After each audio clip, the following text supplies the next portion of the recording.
and welcome back to my channel. I'm so excited to be finally recording a video, and I know this is a really weird angle. You probably think that they're sitting in front of me, but you're not. The camera is actually in a mirror and I'm looking at the lens in the mirror. I actually like this view. I think it's quite cool. The lighting is really nice today, so I wanted to do like a different view because I was filming a Get Ready With Me. So throughout this video, the view is different because I'm actually filming my intro and outro 2 days after I recorded the original footage for the video, this video that you're watching right now. So for today's video, I am showing you how to avoid cakey foundation and keep it on throughout the day. So this is like my top tips for foundation and how to make your foundation look nice no matter what product you're kind of using, because I always get compliments on my skin and how my skin looks always so smooth in it and like how it lasts throughout the day and like all that good stuff. So I really do hope you enjoy this video. I'll leave all my social media platforms down below because I don't think I said that in my, no, I don't think, I just recorded my outro and I never said that, so I'm going to say it now. All my social media platforms will be down below in the description box. If you're interested in booking a makeup appointment with me, that will be down below in the description box. Also, all the information about where I'm based and how you can book a makeup appointment will be all down below as well. So yeah, don't forget to hit the thumbs up button if you want me to do more kind of like how to and kind of focus on one topic kind of videos like foundation, eyes, eyebrows, all that good stuff. Make sure to hit that thumbs up button. I'm not doing this intro again, like no way, my camera's going to go dead. But yeah, I really hope you enjoyed this video, and yeah, without further ado, let's get into it. The first step you want to do to avoid cakey foundation is you need to take care of your skin. And I'm just going to jump straight into this video. I just tied up my hair, but the first tip I can give you is to really take care of your skin. So you want to cleanse, tone and moisturize before you put any sort of foundation on your skin. Powder, cream, liquid, anything, just any sort of foundation on your skin. You need to have a nice, fresh, clean base on your skin, if that makes sense. So I just popped on a little bit of the Vitamin E cleanser from the Body Shop. It's my favourite cleanser at the moment. I love the Body Shop skincare. It's affordable and it's just amazing. And now I'm going to tone my skin. I'm going to rinse this off and I'm going to tone my skin, and then I'm going to moisturizer. I keep saying moisturizer. Moisturize my skin then after that. And it's just so important to have your skincare, to do your skincare before any sort of makeup goes on your skin, because it's going to stop your skin from being dry and flaky, and it even it affects the longevity of your foundation as well. So I always find that my foundation lasts a lot longer.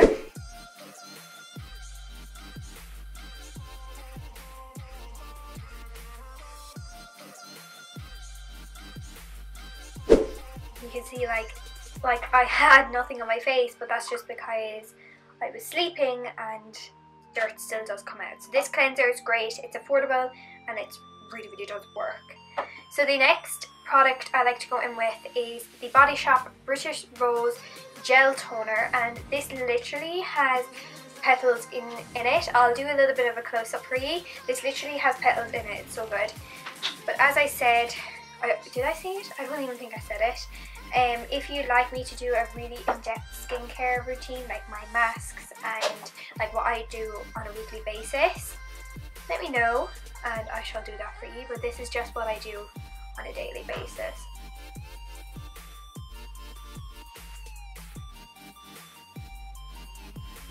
So I like to always put an oil on my face as well. This is the Kiehl's Midnight Recovery Concentrate serum, and I do always use this on a daily basis, so I'm just going to throw this into the video. In no way do you need a serum if you don't want a serum. Still, cleanse, tone and moisturize is the main components, if that makes sense, in your skincare, daily skincare. But I do love this stuff. It's so good. Now is your final step. What you're going to do is moisturize, and I need to get a new moisturizer. I actually have one that I want to get. It's by the brand called Gino. I don't know if it's Gino or Gueno, but it's one of them, and I just have a little tester here from my beauticians, and I'm definitely going to get this one instead of repurchasing this one. But this is another great alternative as well. It's quite expensive, but I think I'm going to go for this one because it's nice and light. I don't need anything too rich. Oh, and this is the Estee Lauder Day Wear Moisturising Cream. It's like just about gone, but yeah, this is what I usually wear. Whoa, it's way too much.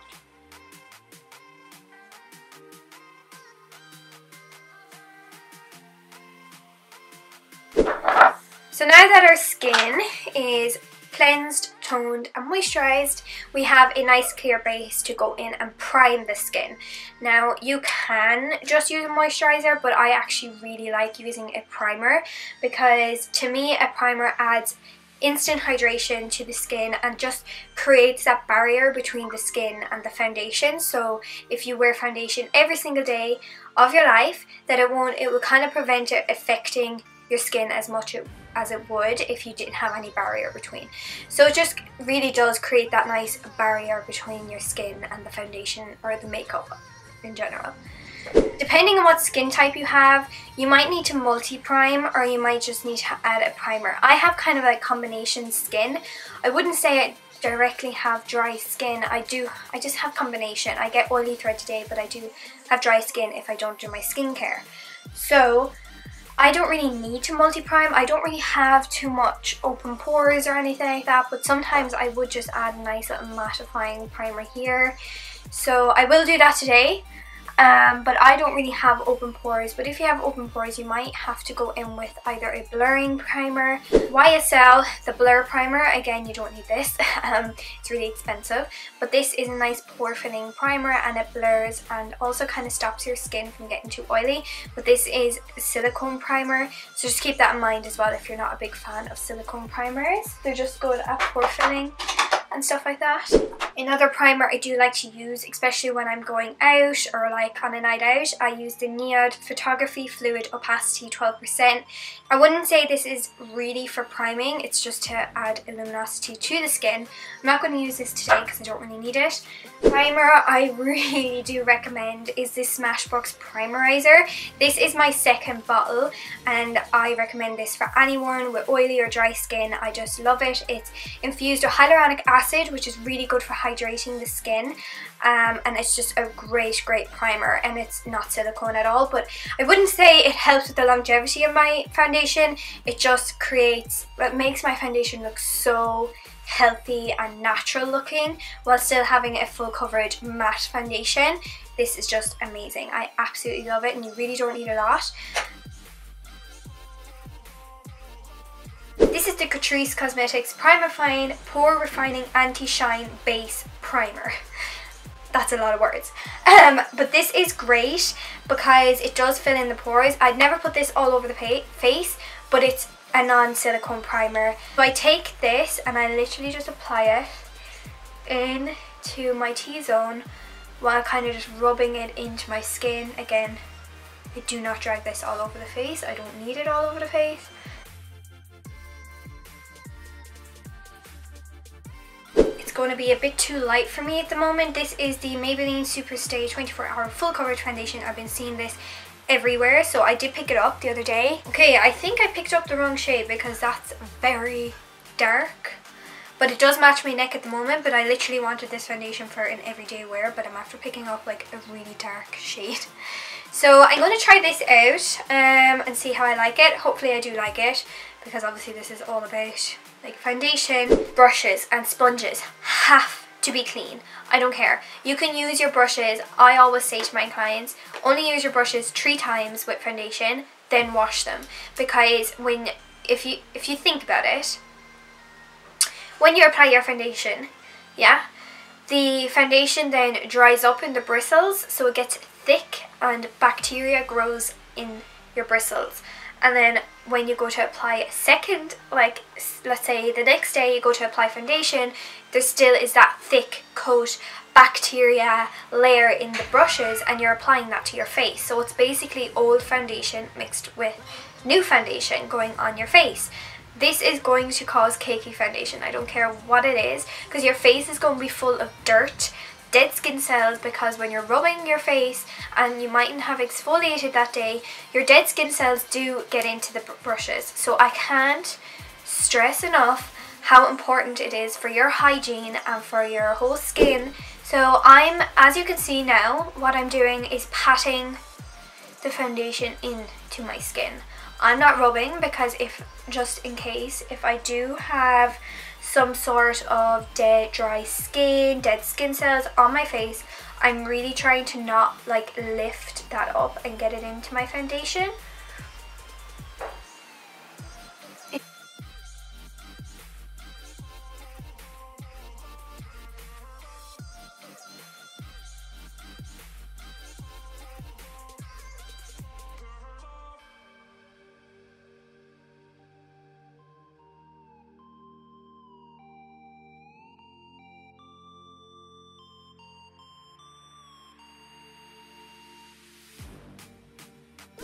What I'm doing is I'm just pressing the sponge over my face, and what this is going to do, it's going to pick up the excess product, anything that's kind of sitting on top of the skin or might have a bit of a build up of foundation.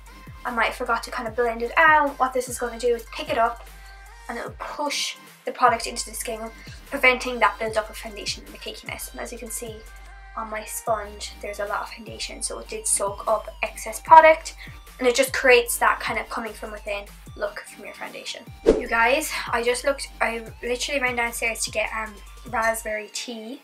It's actually really nice, raspberry tea. It sounds strange, but it's like pink. It's like really pretty as well.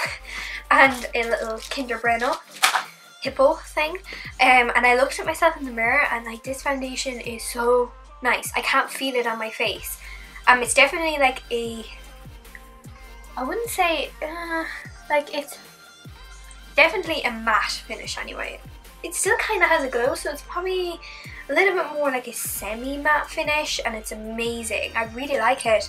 If this foundation, amazing. This is the Maybelline Superstay 24-hour full coverage in 10 ivory for €11. Go and get this in your life. Right now I am loving it. You never set your foundation before you put your concealer on, because you're putting a cream on top of a powder. Again, it's going to cause that pasty, disgusting kind of a look. So the concealer I'm going to be using is the Revolution Conceal and Define in the shade C4. This is really, really light for me, but I actually feel like going a little bit ham with the highlighting today. I'm just going to go wet my sponge. I shall be right back. This is the Revolution Conceal and Define Full Coverage Concealer and Contour in the shade C4. It's my currently favourite new concealer. Look at that applicator. Oh, love it.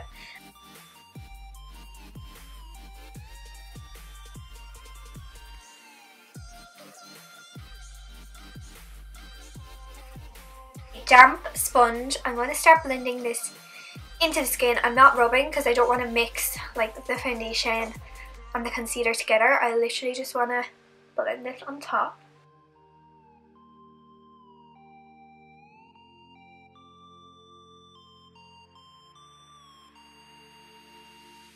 Now, because I'm not a big fan of powders, I actually never set my whole face anyway.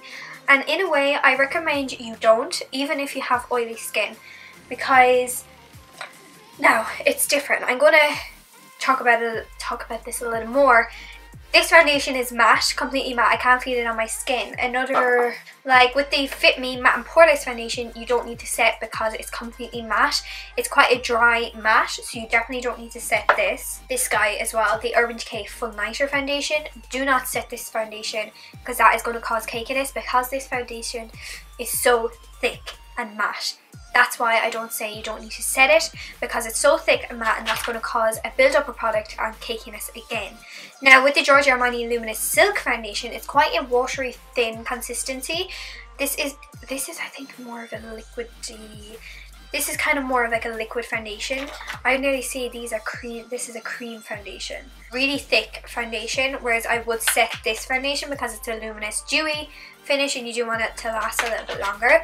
But I know by the touch of this foundation, I do not need to set it for the rest of my face. I always set under my eyes because of the creasing of the concealer, but I know by the touch of this foundation I do not need to set it, because if I do, because it's so thick, and full coverage, the product will build up and it'll bunch together, and again it'll create that paste and the cakiness, maybe more so throughout the day instead of like now. I'm just going to add a little bit of bronzing to my skin. This isn't really relevant to the video, but this is a liquid bronzer, so again I haven't applied any powder, so I'm going to go in with this right now and apply this to my skin. This is the Nars Laguna liquid bronzer, you guys. This is better than the powder Laguna. It's amazing.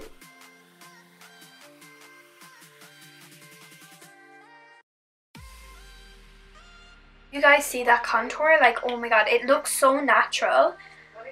Oh, I love this product so much. I don't know why more people aren't using this, but it's so gorgeous. I love it. Hello! No, don't. Look, come here. Come here, Louise, look. Come. Who's that?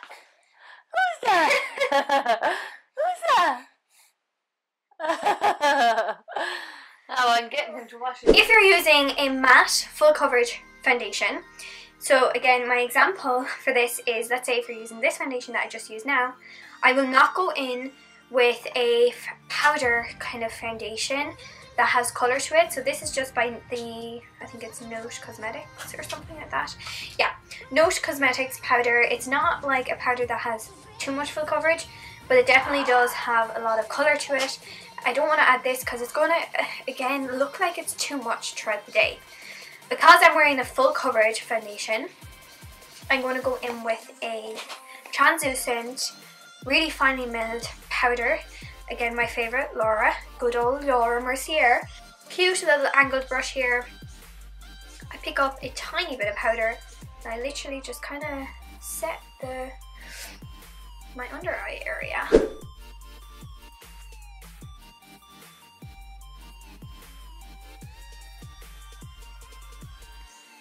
I just like to set it in place. And then with the cream bronzer, I like to set that in place with powder bronzer. Again, it's reducing the amount of product on your face.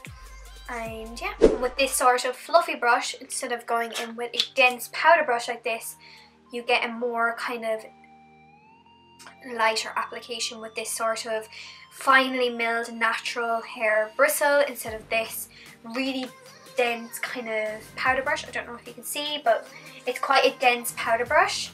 Instead of going in with powder and just packing that on, it's going to apply a lot more product than a brush like this. The only setting spray I use and that I find that is really good is MAC Fix Plus, because even though I have a tiny bit of powder under my eyes and on my forehead, I still feel like I look a bit dry and matte. Drench your face in this and it will be perfect. This spray, I can't even stress to you enough how good this stuff is. It is amazing. It just makes your foundation melt into the skin, and if you like a lot of powder on your face, this will stop it from being cakey throughout the day, and it will also just set everything and just make it look dewy and just so healthy. Like, this stuff is magic potion. I absolutely love it. This is my 7th bottle of MAC Pep and Prime Fix Plus. Like, it's actually insane. Usually I spray it after I have like my bronzer and blusher done, because that's not really relevant to the video. I'll do that now. So yeah, I'm going to go away and do the rest of my face and I should be back in a minute. I really hope you enjoyed this video. I just finished the rest of my face, and yeah, I really do hope you enjoyed it and learned loads of new tips for you to do your foundation and to make sure that your foundation lasts longer and to avoid cakiness throughout the day as well. So I think that's pretty much it. I think I've covered everything in the video. I really do hope you enjoyed this video. Please give it a big fat thumbs up, subscribe if you haven't already. We are growing so fast and it's quite exciting. Even though I haven't uploaded in such a long time, I don't deserve them subscribers because I haven't uploaded in such a long time, but it's really nice to just see it growing, because it was really frustrating when it wasn't, when I was uploading. But yeah, I really do hope you enjoyed this video, and until next time, I will see you soon.